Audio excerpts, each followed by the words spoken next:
താമസിക്കുന്നത്. എൻ്റെ വീട്ടിൻ്റെ മേളിൽ താമസിക്കുന്ന ചേച്ചിക്ക് അസുഖം വന്നിട്ട് പുള്ളിക്കാരി ഇവിടെ വന്ന് ഉടമ്പടി എടുത്തപ്പോൾ നേർച്ച വസ്തുക്കൾ കൊണ്ടുവന്നിരുന്നു. അപ്പോൾ അതിൽ നിന്ന് എനിക്ക് തേനിൻ്റെ കുപ്പി കൊണ്ടുവന്ന് തന്നിട്ട് ആ ചേച്ചി പറഞ്ഞായിരുന്നു, നിങ്ങൾ പ്രാർത്ഥിച്ചാൽ മതി എന്ന് പറഞ്ഞു. അങ്ങനെ ആ തേനിൻ്റെ കുപ്പിയും കൊണ്ടാണ് ഞങ്ങൾ ലിസി ഹോസ്പിറ്റലിലേക്ക് പോയത്. യോഗ്യതയില്ലാതിരുന്നിട്ടും ഈ മാതാവിൻ്റെ അൾത്താരയിൽ കയറി ഞങ്ങൾക്ക് സാക്ഷ്യം പറയാൻ സാധിച്ചതിന് മാതാവിനും ഈശോയ്ക്കും പരിശുദ്ധാത്മാവിനും 1000 നന്ദി. എൻ്റെ പേര് ഷാലൻ KJ. ഇതെൻ്റെ ഹസ്ബൻഡ് സിബി. ഞങ്ങൾ കുമ്പളങ്ങിൽ നിന്നാണ് വരുന്നത്. ഞാനൊരു സ്റ്റാഫ് നഴ്സായിരുന്നു. മെഡിക്കൽ ട്രസ്റ്റിലാണ് പഠിച്ചതും അവിടെ തന്നെ 5 വർഷം ജോലി ചെയ്യുകയും ചെയ്തിരുന്നു. 2017 എൻ്റെ ഒരു സുഹൃത്ത് വഴി, എൻ്റെ കോവർക്കറായിരുന്നു വിനയ എന്ന് പറഞ്ഞ്, പുള്ളിക്കാരിയുടെ ഒരു ആൻറ്റി ഇവിടെ പ്രേക്ഷിതയായിട്ട് വർക്ക് ചെയ്ത സമയത്താണ് ഞാനിങ്ങനെ ആലപ്പുഴയിൽ കൃപാസനത്തിനെ പറ്റി അറിയുന്നതും ഇവിടെ വന്ന് ഉടമ്പടി എടുക്കുന്നതും. അന്നത്തെ സമയത്തെന്ന് പറഞ്ഞാൽ വളരെ തിരക്ക് കുറവാണ്, ഇവിടെ അധികം ആളുകളൊന്നുമില്ല. അപ്പം ഞാനും എൻ്റെ സുഹൃത്തും കൂടെ ഇവിടെ വന്നു. ഞങ്ങളോട് ആൻറ്റി പറഞ്ഞു, ഉടമ്പടി പ്രാർത്ഥനയുണ്ട്, നിങ്ങൾ 3 നിയോഗങ്ങൾ അർപ്പിക്കണം, എന്നിട്ട് പ്രാർത്ഥിച്ചാൽ എല്ലാ കാര്യവും നടക്കും, ജോസഫ് അച്ഛനെ കാണാനും പറ്റും, നിങ്ങളുടെ പ്രാർത്ഥനകൾ അച്ഛനോട് പറഞ്ഞ് അച്ഛൻ മെസ്സേജ് എടുത്ത് തരുമെന്ന് പറഞ്ഞു. അപ്പം ഞാനും സുഹൃത്തും കൂടെ ഇവിടെ വന്നു. എൻ്റെ സുഹൃത്ത് വിദേശത്ത് പോകാനുള്ള കാര്യങ്ങളൊക്കെ എഴുതി. അപ്പോൾ എനിക്ക് ഓൾറെഡി മെഡിക്കൽ ട്രസ്റ്റിൽ ജോലി ഉള്ളത് കൊണ്ടിട്ടും പ്രത്യേകിച്ച് ആഗ്രഹങ്ങളൊന്നും ആ സമയത്തില്ലായിരുന്നു. കല്യാണാലോചന നടക്കുന്നുണ്ടെന്നല്ലാതെ ജോലിയാണ്, വേറെ ആവശ്യങ്ങളൊന്നുമില്ല, ആഗ്രഹങ്ങളൊന്നുമില്ല. അപ്പോൾ കൂട്ടുകാരി എഴുതണ കണ്ടപ്പോൾ ഞാൻ വെറുതെ ഒരു തമാശയ്ക്ക് ഗവൺമെൻറ് ജോലി എന്നുള്ളൊരു നിയോഗം വെച്ചു. പിന്നെ എൻ്റെ ദേഷ്യം മാറണം, നല്ല സ്വഭാവത്തിൽ എല്ലാവരോടും പെരുമാറാൻ പറ്റണം എന്നൊക്കെയാണ് ഞാൻ നിയോഗം വെച്ചിരുന്നത്. അന്ന് വെച്ച് പ്രാർത്ഥിച്ച് ഉടമ്പടി എടുത്ത് പോയി. അപ്പോൾ ഇവിടെ പ്രത്യേകം കൗൺസിലിംഗ് ഒക്കെ ആയിരുന്നു. അതിലൂടെ കൗൺസിലർമാർ നമ്മളോട് കാര്യങ്ങളൊക്കെ പറഞ്ഞു തന്നു. അതെല്ലാം ചെയ്ത് ക്ലിയറായിട്ട് മുന്നോട്ട് പോകുമായിരുന്നു. ആ സമയത്ത് എനിക്ക് കല്യാണാലോചനകൾ വന്നിരുന്നു. അപ്പോൾ ഒരു ആലോചന വന്നിട്ട് അത് പുറത്തായിരുന്നു ആ ചെറുക്കൻ. അപ്പോൾ എനിക്ക് പുറത്തു പോകാൻ അത്ര താല്പര്യമൊന്നുമില്ല, പക്ഷേ എല്ലാം കൊണ്ടും നല്ലതാണെന്ന് പറഞ്ഞ് ആ ആലോചന മുന്നോട്ട് പോകാൻ വേണ്ടി തുടങ്ങിയപ്പോൾ എനിക്ക് മനസ്സിലൊരു തോന്നൽ വന്നു, അച്ഛൻ്റെ അടുത്ത് വന്നൊന്ന് ചോദിച്ചു നോക്കാം എന്ന് പറഞ്ഞു. അങ്ങനെ ഞാൻ ആൻറ്റീനെയും കൂട്ടി ഇവിടെ വന്നു. അച്ഛൻ്റെ അടുത്ത് വന്ന് ഇങ്ങനെ ഒരു ആലോചന വന്നിട്ടുണ്ട് അച്ഛാ, എന്താ ചെയ്യേണ്ടതെന്ന് അറിയില്ല എന്ന് പറഞ്ഞു. അച്ഛനപ്പം എൻ്റെ അടുത്ത് പ്രാർത്ഥിച്ചതിന് ശേഷം പറഞ്ഞ്, നീ 1 തൊട്ട് 6 വരെയുള്ളൊരു നമ്പർ പറ, എന്നിട്ട് ഞാൻ പ്രാർത്ഥിക്കാമെന്ന് പറഞ്ഞു. അപ്പം ഞാൻ ഏതോ ഒരു നമ്പർ പറഞ്ഞു, എനിക്ക് ഓർമ്മയില്ല. അത് കേട്ട ഉടനെ അച്ഛൻ പറഞ്ഞു, ഈ ആലോചന നമുക്ക് വേണ്ട, ഇത് ഡിവോഴ്സിൽ അവസാനിക്കുള്ളൂ എന്ന് പറഞ്ഞു. അപ്പം തന്നെ എൻ്റെ കണ്ണിൽ നിന്നൊക്കെ നിറയെ വെള്ളം വന്നു. എന്തുകൊണ്ടാണ് അങ്ങനെ വന്നതെന്നും അറിയില്ല. ആദ്യത്തെ ഒരു അനുഭവമാണ് അങ്ങനെ എനിക്ക് പൂർണ്ണ വിശ്വാസമായി മാതാവിൽ. അതിനുശേഷം പിന്നെ ആ ആലോചന വേണ്ടെന്ന് വെച്ച് മുടക്കി. പിന്നെ അത് കഴിഞ്ഞ് മുന്നോട്ട് പോയപ്പോൾ കുറച്ച് നാൾ കഴിഞ്ഞപ്പോൾ വന്ന ആലോചനയാണ് സിബിയുടേത്. അങ്ങനെ ഞങ്ങൾ പലതവണ പല കാരണങ്ങളും കൊണ്ട് ഈ ആലോചന വേണ്ടെന്നും പറഞ്ഞ് അങ്ങനെ നിൽക്കുമായിരുന്നു. പിന്നെ ഇത് തന്നെ മുന്നോട്ട് പോകുമ്പോൾ പിന്നെ ഈ ഒരു ആലോചനയുടെ കാര്യം വന്നു. അങ്ങനെ വന്നു കഴിഞ്ഞപ്പോൾ ഇതുമായിട്ട് മുന്നോട്ട് പോകാമെന്ന് ഓർത്ത് വീണ്ടും ഞാനിവിടെ വന്ന് അച്ഛനെ കണ്ടു. അപ്പോൾ അച്ഛൻ പറഞ്ഞു, കുഴപ്പമൊന്നുമില്ല, നീ മുന്നോട്ട് പോയിക്കോ എന്ന് പറഞ്ഞു. അങ്ങനെ എല്ലാ കാര്യങ്ങളും തീരുമാനമായി. ഞങ്ങൾ തമ്മിൽ എൻഗേജ്മെൻറ്റായി. അപ്പോൾ എൻഗേജ്മെൻറ്റ് ലെറ്റർ കൊണ്ടുവന്ന് അച്ഛനെ കാണിച്ചു കഴിഞ്ഞപ്പോൾ അച്ഛൻ ബ്ലെസ് ചെയ്ത് പറഞ്ഞു, ധൈര്യമായിട്ട് മുന്നോട്ട് പോയിക്കോ എന്ന് പറഞ്ഞു. അങ്ങനെ 2017 മെയ് 29 ഞങ്ങൾ തമ്മിലുള്ള കല്യാണം നടക്കുന്നത്. അന്നൊക്കെ ഞാൻ ഉടമ്പടിയിലും തീവ്രമായി തന്നെ പ്രാർത്ഥിക്കുക, എല്ലാ കാര്യങ്ങളും ചെയ്യുകയൊക്കെ ചെയ്തിരുന്നു. അങ്ങനെ മുന്നോട്ട് പോവുകയെ കല്യാണം നല്ല രീതിയിൽ തന്നെ നടത്തി. എല്ലാവർക്കും ഭയങ്കര സന്തോഷമായിരുന്നു. കാരണം എൻ്റെ കുടുംബത്തിൽ അത്രയും ഗ്രാൻഡായിട്ടൊരു കല്യാണം നടന്നിട്ടില്ലായിരുന്നു. അമ്മയ്ക്കാണെങ്കിലും വീട്ടുകാർക്കാണെങ്കിലും ഭയങ്കര സന്തോഷമായിരുന്നു. അങ്ങനെ മുന്നോട്ട് പോവേ കുറച്ച് നാൾ കഴിഞ്ഞപ്പോൾ സിബിയുടെ അമ്മയും ഞാനുമായിട്ട് ചെറിയൊരു പ്രശ്നങ്ങളൊക്കെ ഉണ്ടായി. അമ്മയ്ക്ക് എന്നെ ചില രീതിയിലൊക്കെ ആക്സെപ്റ്റ് ചെയ്യാൻ പറ്റാതെ വന്നു കഴിഞ്ഞപ്പോൾ ചില പ്രശ്നങ്ങളുണ്ടായി. പതിയെ ഞങ്ങൾ തമ്മിൽ വഴക്കുകൾ ഉണ്ടാവാൻ തുടങ്ങി. അങ്ങനെ കുടുംബത്തിൽ സമാധാനം ഇല്ലാണ്ടായപ്പോൾ അതെന്നെ ഒരുപാട് ബാധിച്ചു. ആരോട് ഷെയർ ചെയ്യാൻ പറ്റിയില്ല, വീട്ടുകാരോടൊന്നും പറഞ്ഞില്ല. അങ്ങനെ ഒരുപാട് സ്ട്രെസ് അനുഭവിച്ച് ജോലിയിൽ ശ്രദ്ധയില്ലാതെയായി. ഹോസ്പിറ്റലിൽ ജോലിക്ക് പോകുമ്പോൾ അവിടെയും കുറേ പ്രശ്നങ്ങൾ. ഈ മനസ്സിൻ്റെ ബുദ്ധിമുട്ട് കാരണം ഞാൻ അറിയാതെ പലപ്പോഴായിട്ട് പലരോട് ദേഷ്യപ്പെടുകയും അങ്ങനത്തെ ബഹുമാനമില്ലാതെ സംസാരിക്കുകയൊക്കെ ചെയ്തു. അങ്ങനെ ഒരു തവണ നൈറ്റിൻ്റെ സമയത്ത് എൻ്റെ സീനിയറോട്, കാഷ്വാലിറ്റി ഇൻചാർജിനോട് മോശമായിട്ട് പെരുമാറുകയും അങ്ങനെ അവിടെ വെച്ചൊരു പണിഷ്മെൻറ്റ് തരികയും അവരെന്നെ വാർഡ് മാറ്റുകയൊക്കെ ചെയ്തു. അപ്പോൾ ആ സമയത്തൊക്കെ ഈ അമ്മായിയമ്മയായിട്ടുള്ള ഇഷ്യൂസൊക്കെ ഉണ്ടായിരുന്നു. അങ്ങനെ പ്രശ്നങ്ങളായി കഴിഞ്ഞപ്പോൾ പിന്നെ എനിക്ക് ജോലിയിൽ ശ്രദ്ധിക്കാൻ പറ്റാണ്ടായി. മുഴുവനും മടുപ്പ്, ദേഷ്യം, അങ്ങനെയൊക്കെ അവസ്ഥ.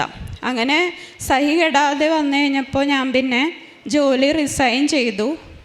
സെപ്റ്റംബറായി 2017 ജോലി റിസൈൻ ചെയ്തത്. അതിനുശേഷം ഒരുപാട് ജോലി അന്വേഷിച്ച് നടന്നെങ്കിലും ഒന്നും തന്നെ ശരിയായില്ല. അപ്പോൾ ഈ പ്രശ്നങ്ങൾ കാരണമൊക്കെ ഞാൻ ഈ ഒക്ടോബർ വരെ പുതുക്കിയിരുന്ന ഉടമ്പടി പിന്നെ അങ്ങോട്ട് ചെയ്യാതെയായി, പ്രാർത്ഥിക്കാതെയായി, ഉടമ്പടി പ്രാർത്ഥന ചെല്ലാതെയായി. അങ്ങനെ കുടുംബ പ്രാർത്ഥനയൊക്കെ ചെല്ലുമെങ്കിലും ആ ഒരു പൂർണ്ണ വിശ്വാസത്തിൽ എനിക്ക് ഉറച്ചു നിൽക്കാൻ പറ്റിയില്ല. ഈ പ്രശ്നങ്ങൾ മാത്രമായിരുന്നു എൻ്റെ മനസ്സിൽ. അങ്ങനെ ജോലിയില്ലാത്തതിൻ്റെ വിഷമം എല്ലാം കൂടെ അലയിരുന്നപ്പോഴാണ് ഞാൻ പ്രഗ്നൻ്റ് ആയത്. അങ്ങനെ ആദ്യത്തെ കുഞ്ഞിനെ 2018 ഞാൻ ഡെലിവറി ചെയ്തു. അവയ്ക്കിപ്പോൾ 6 വയസ്സുണ്ട്. അതിനുശേഷം മുന്നോട്ട് പോവേ പിന്നെ ജോലിയില്ലാത്തതിൻ്റെ ഒരുപാട് വിഷമങ്ങൾ ഞാൻ അനുഭവിച്ചു.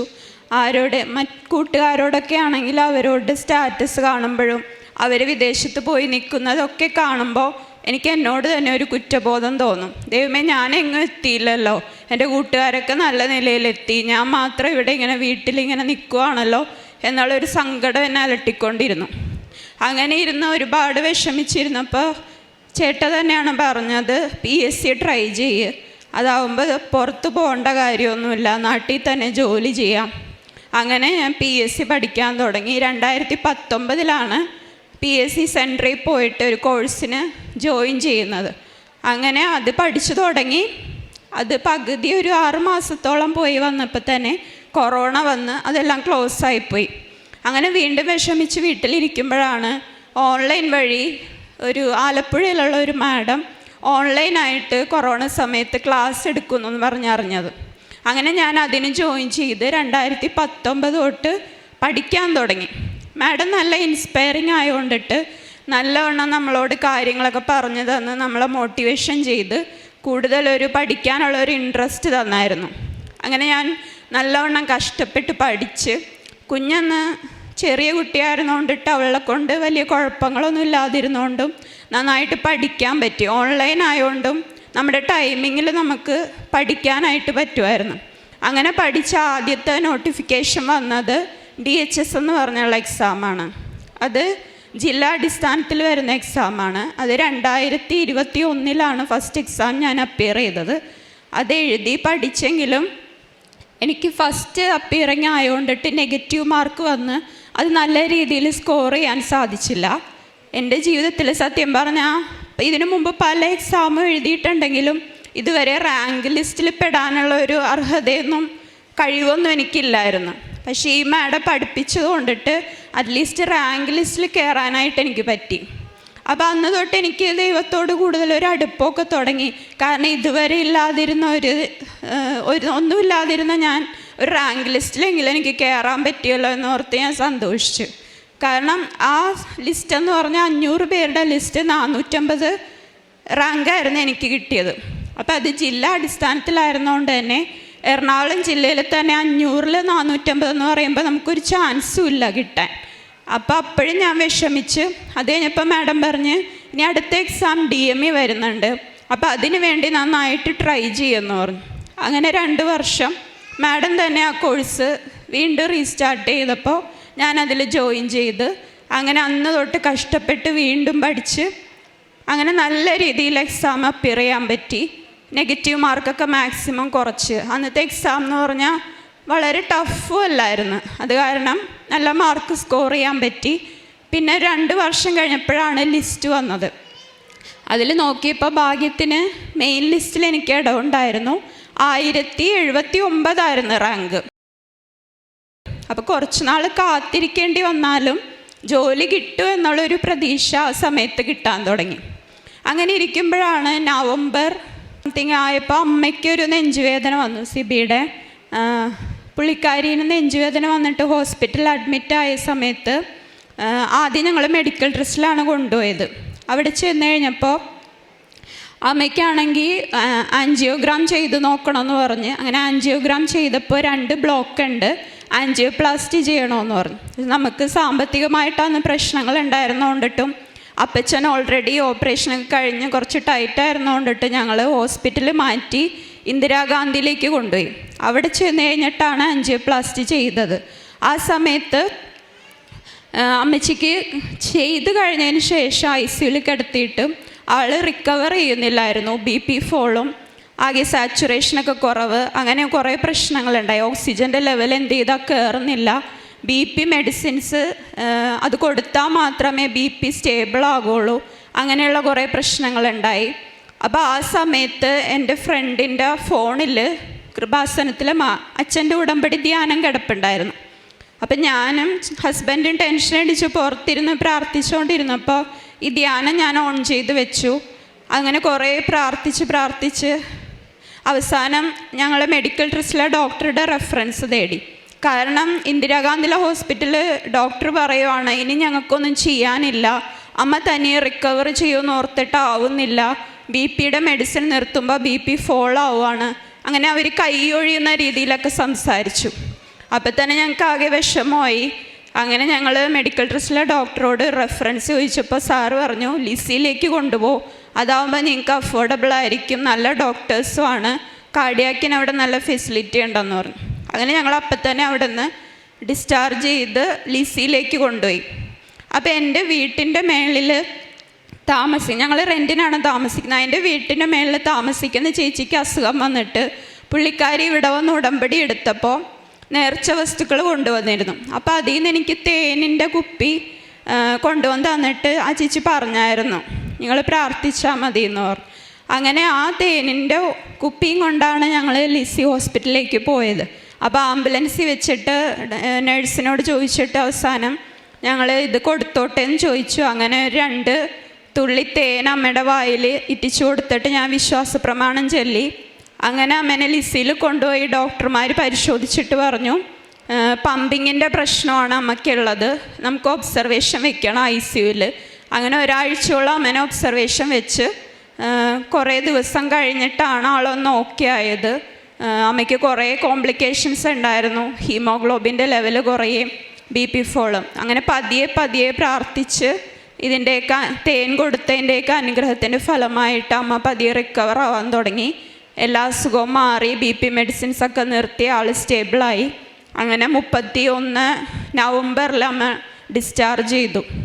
അപ്പോൾ വീട്ടിൽ വേറെ ആരും സഹായത്തിനില്ലാത്തതുകൊണ്ടിട്ട് ഞങ്ങൾ താമസിക്കുന്ന വീട്ടിൽ കൊണ്ടുവന്ന് അമ്മേനെ അപ്പച്ചനെയും നിർത്തി. അപ്പച്ചൻ ഓൾറെഡി ഓപ്പറേഷൻ കഴിഞ്ഞിട്ട് കാല് പ്ലാസ്റ്ററൊക്കെ ഇട്ടിരിക്കുമായിരുന്നു. അങ്ങനെ അപ്പച്ചനെ എൻ്റെ വീട്ടിൽ കൊണ്ടുവന്ന് നിർത്താൻ പറ്റി. അവർ 2 പേരെയും നല്ലവണ്ണം ശുശ്രൂഷിക്കാനും ഒക്കെ സാധിച്ചു. അതിന് ദൈവത്തിന് ഒരുപാട് നന്ദി. അതിനുശേഷം പിന്നെ മുൻപോട്ട് പോയപ്പോൾ എൻ്റെ ഒരു ഫ്രണ്ട് വഴിയായിട്ടാണ്, അപ്പോഴും ഈ ലിസ്റ്റിൽ ഇങ്ങനെ ഞാൻ ലിസ്റ്റിൽ പേര് ഉൾപ്പെട്ടിട്ടുണ്ടായിരുന്നു.